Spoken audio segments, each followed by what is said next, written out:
Days away from opening the restart against the Clippers, and the status of Anthony Davis remains unclear. The All-Star was poked in the right eye on Saturday during a scrimmage, didn't practice today. You see that video. He's been on the sidelines wearing shaded glasses. His coach today.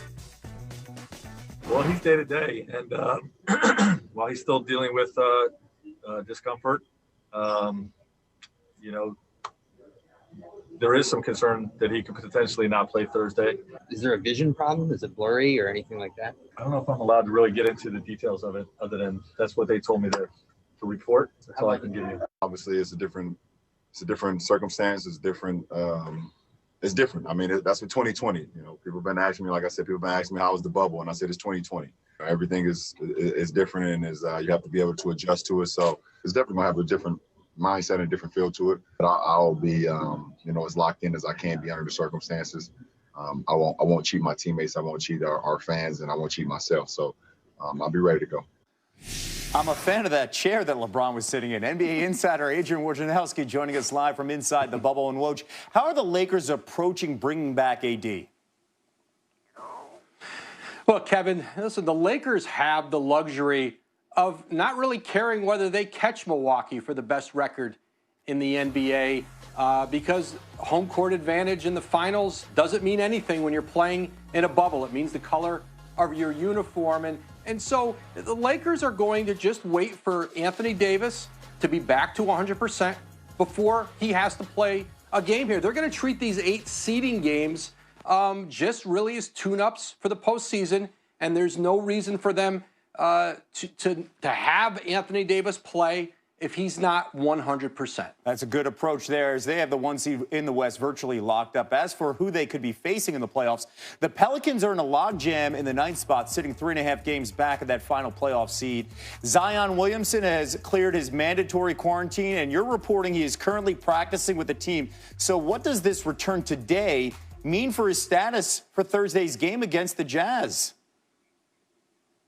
And Kevin, it's significant because now it gives Zion Williamson 2 practices and a Thursday shoot-around prior to the game to be back with his team and then for them to decide whether he'll be available to play Thursday against the Jazz or not. He cleared quarantine today. He was negative for the 4th time on a coronavirus test. He watched film with the team. He returned to the bubble on Friday after having been away.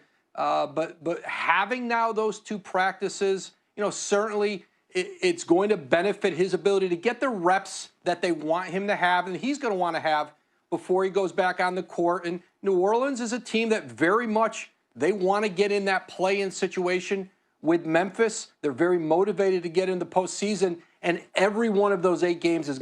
Thank you. Thanks, Kevin. To get ready for the June 30th restart. Hey, Russell Westbrook back after recovering from COVID, driving the middle, backwards layup, Rockets and Raptors. Russ finished with 10 points and 9 rebounds. Good to see him back. Third quarter, we're tied at 66. James Harden. Step back 3. What else? Rockets up 3. All right, clock winding down. Rockets down 1. Harden, half court, showing off the handles. No hesitation, drive, float on. 24 points, 10 assists, but the Rockets lose 94-83.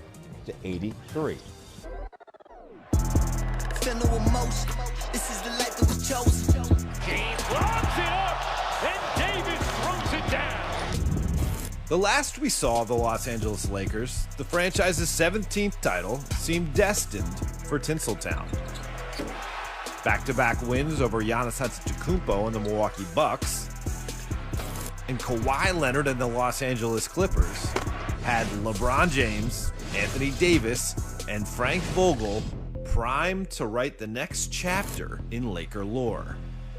4 months later, as LeBron's beard has grown, those championship chances might have shrunk just a bit. Starting 2 guard Avery Bradley opted out of Orlando, citing coronavirus concerns for his family. Rajon Rondo fractured his right thumb during LA's second practice, and Markieff Morris missed the beginning of the bubble because of an excused absence. I like the idea of J.R. Smith. He's going to have an opportunity to make amends as LeBron James' teammate. they've added noted bucket getters And a two-hand jam, Dion Waiters. and occasional headache causers, J.R. Smith and Dion Waiters, to their pursuit as a Lakers season that's already seen so much, both on and off the floor, could still wrap up with a ring. NBA champion Richard Jefferson joining us with much more on the NBA as we're 2 days away from the restart, RJ. What are your biggest storylines around the league? And let's start with this Lakers team. Well, my biggest thing with the Lakers is really their health. You look at it, they've already had an injury to Rondo. Anthony Davis, got poked in his eye, even though I don't think that that's a long-term thing. But they've had that issue where they've had guys kind of go out and guys come back. And they're a little bit older of a team. You look at Danny Green, J.R. Smith, LeBron James. They're a little bit older team. So for me, that's going to be their one issue if the Lakers can stay healthy. And then the Clippers, that's to me, the Clippers, their thing is chemistry. The Clippers have to figure this out. I understand that Lou Will is going to be gone for basically 10 days and not being able to play games and work. But ultimately, what I think with the Clippers, if they can figure out their chemistry issues, you had a lot of guys play. You had, you load management for multiple players. You had a new crew of guys that were all trying to integrate themselves into a system. And I think now moving forward, they have to really focus on building that chemistry. And then lastly, the Milwaukee Bucks. The Milwaukee Bucks, to me, are that team that are poised. They have the depth. They have every single thing that they need, and they have the MVP and most likely the future MVP in Giannis. And so if the Milwaukee Bucks can stay healthy, they have the chemistry, they have everything that they need. They just need to continue to build on it. I think those are going to be the three things that I look for in this postseason. You highlight the top three teams in the league. So what's your finals prediction here? Mm-hmm. I really like the Clippers over the Bucks, and for the reason why, it's the same reason why I like the Clippers over the Lakers. They have so many bodies that they can throw at LeBron James. They have like Paul George, Kawhi, and with defenders, you lose Avery Bradley, you lose Rondo, you're losing defenders. That means LeBron James now has to defend a very good offensive player, whether it's Lou, Kawhi, Paul George, and then he still has to go score 25 points and give you an 11 assists. So the Clippers are going to be able to take that, and they're going to be able to do the exact same thing and put those bodies at Giannis. And that's just going to wear, I think, those two superstars out. If this scenario plays out, give me Kawhi routine. And there's video coming in from this afternoon. Sources telling Adrian Wojnarowski that he'll practice with the team tonight.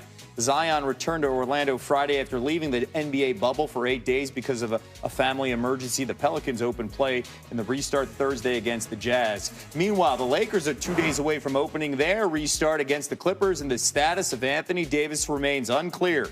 The All-Star was poked in the right eye on Saturday during a scrimmage. He didn't practice today. You see him right there. He's wearing those shaded glasses. His coach today. Well, he's day to day, and while he's still dealing with discomfort, there is some concern that he could potentially not play Thursday. Is there a vision problem? Is it blurry or anything like that? I don't know if I'm allowed to really get into the details of it, other than that's what they told me to report. That's all I can give you. Obviously, it's a different circumstance. It's different. It's different. I mean, that's what 2020. People have been asking me, like I said, people have been asking me how was the bubble, and I said it's 2020. Everything is different, and you have to be able to adjust to it. So it's definitely gonna have a different mindset and a different feel to it. But I'll be, as locked in as I can be under the circumstances. I won't cheat my teammates. I won't cheat our fans, and I won't cheat myself. So I'll be ready to go. LeBron looks to be ready to go, and Rachel Nichols is ready to go as she joins us from inside the bubble in Orlando. So, Rachel, how are the Lakers? You were there at practice today. How did AD look? I mean, obviously he's wearing the sunglasses, but what did you grab there from watching them? Yeah, it's jarring to walk into practice and see Anthony Davis just in the shades indoors. Usually, athletic trainers don't recommend that unless you're having sensitivity to light. But you heard Frank Vogel there. The Lakers actually clarified after Vogel's press conference that AD is not, in fact, having any kind of blurriness with his vision. It's more just that the eye is still very sore. So they are not sure whether he's going to be able to go in the Lakers' restart debut against the Clippers, which, Kevin, that has the prime spot in this whole $170 million operation kickoff on on Thursday night. So certainly the NBA is hoping one of the lead stars will be there for his marquee moment. We'll just have to wait and see. He's day to day. Yeah, we will. Of course, we care about his health and the long-term growth here for him and this team. These are unprecedented times as the NBA looks to crown a champ. What did LeBron tell you he's going to do differently during a potential playoff run? This is really interesting. He said he is going to be on his phone more, which may seem weird or like a strange little tidbit, but it's actually a key central issue for him. If you remember back in the 2011 playoffs, that was his first year in Miami.